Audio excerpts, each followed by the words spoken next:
Halo anak-anak, apa kabar? Semoga kalian tetap sehat ya. Hari ini Ustadz akan menjelaskan materi tentang lapisan bumi. Sebelum itu, marilah kita berdoa terlebih dahulu dengan membaca basmalah dan sholawat.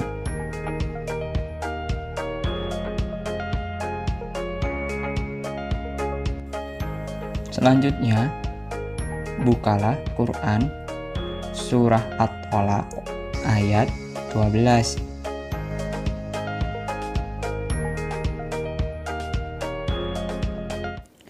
Bismillahirrahmanirrahim.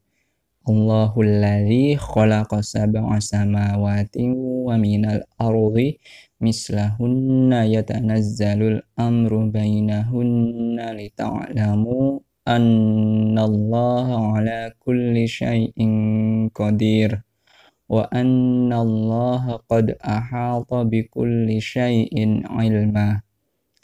Allah lah yang menciptakan 7 langit dan seperti itu pula bumi.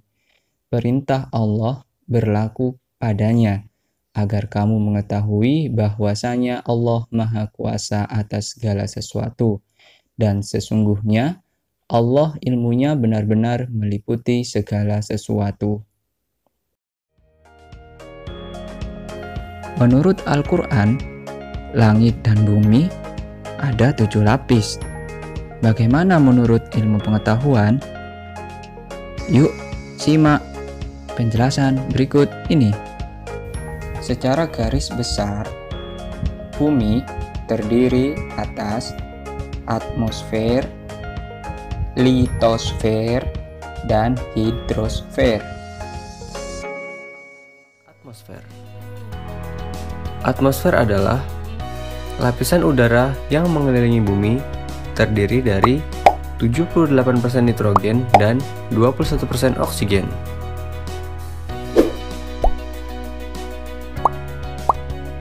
Atmosfer memiliki beberapa lapisan.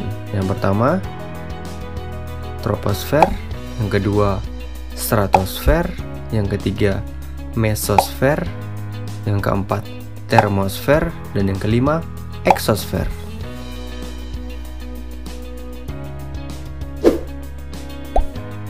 Yang pertama, troposfer. Troposfer merupakan lapisan udara paling bawah dari atmosfer yang memiliki ketinggian antara 0 sampai 10 km di atas permukaan laut. Sebagian besar aktivitas makhluk hidup di bumi, termasuk manusia yang sedang berjalan, belajar, bermain, dan lainnya, berada pada lapisan ini. Pada lapisan ini juga terjadi proses pembentukan gejala cuaca seperti awan, hujan, dan angin.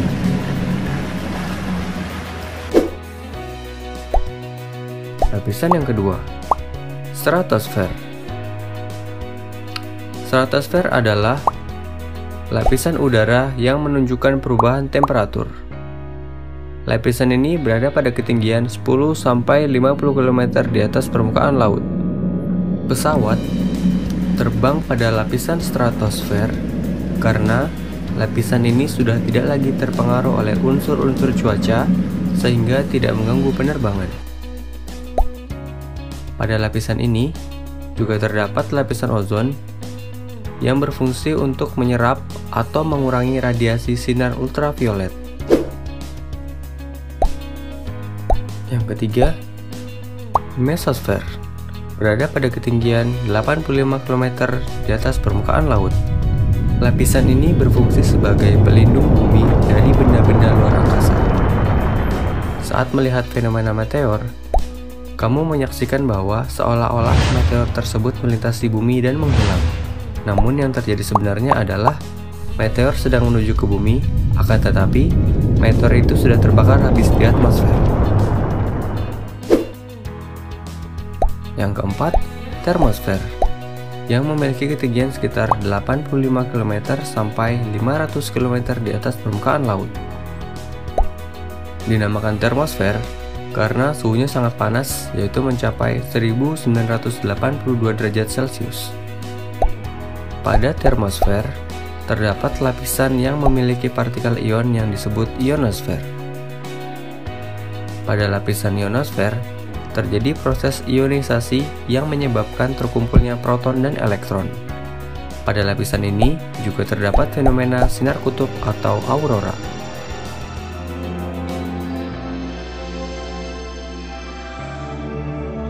Lapisan yang terakhir adalah eksosfer, yang merupakan batas atmosfer bumi dan luar angkasa. Kandungan utama dari eksosfer adalah gas hidrogen. Lapisan ini juga merupakan jalur edar dari satelit-satelit buatan manusia dan juga pesawat luar angkasa.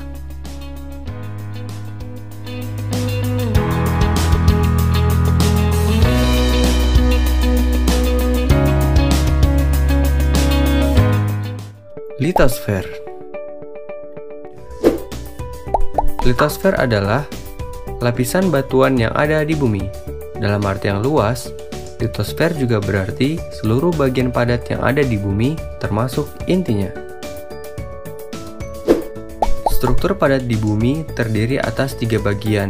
Yang pertama, kerak bumi, yang terbagi menjadi 2. Yang pertama, kerak benua, yaitu kerak bumi yang berada di daratan.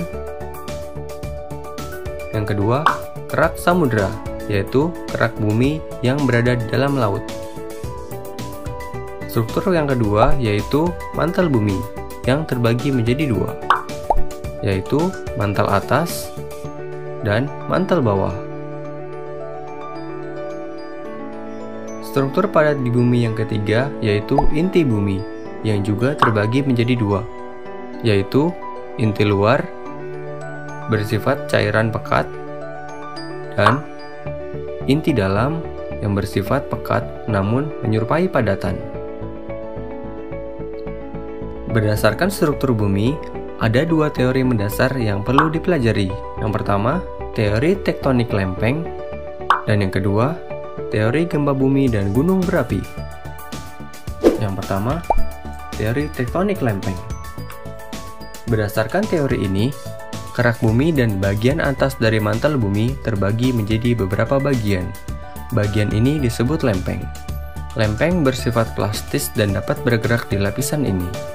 Ketika lempeng bergerak, akan terjadi interaksi saling menjauh dan memisah. Selain itu, lempeng juga bisa saling mendekat hingga terjadi tubrukan. Apabila 2 lempeng saling menjauh, lempeng tersebut bersifat divergen.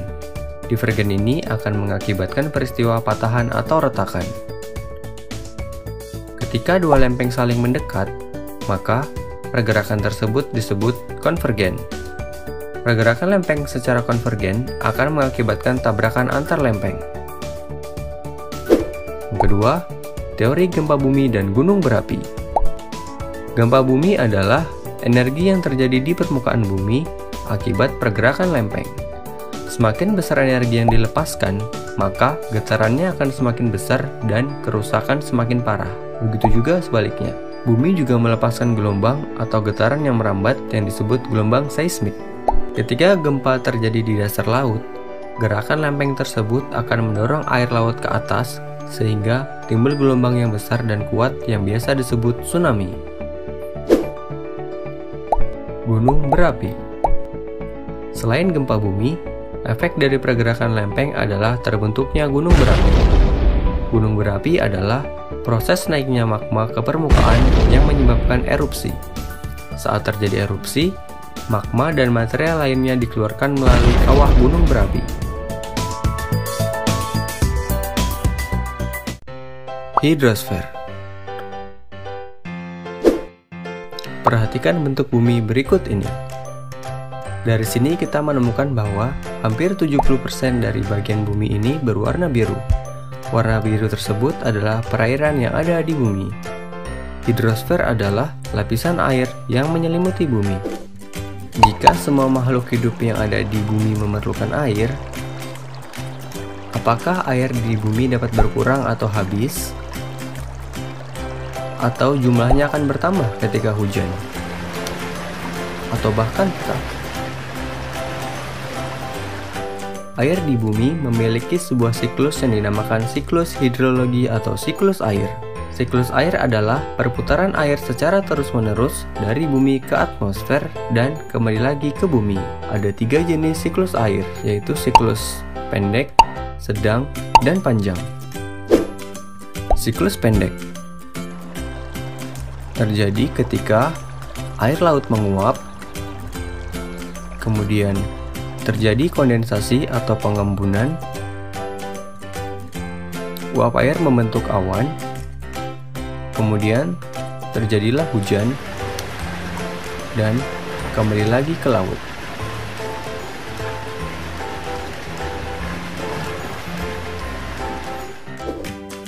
Siklus sedang yaitu ketika air laut menguap, kemudian terjadi kondensasi atau pengembunan, uap air membentuk awan, dan terbawa angin ke daratan, kemudian hujan jatuh di daratan, dan air tersebut kembali menuju ke laut.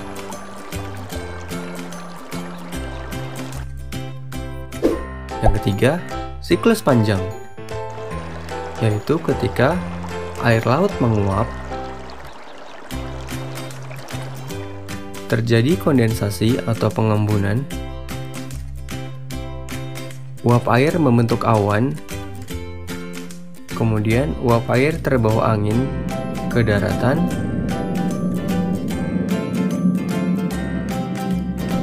hingga ke pegunungan tinggi,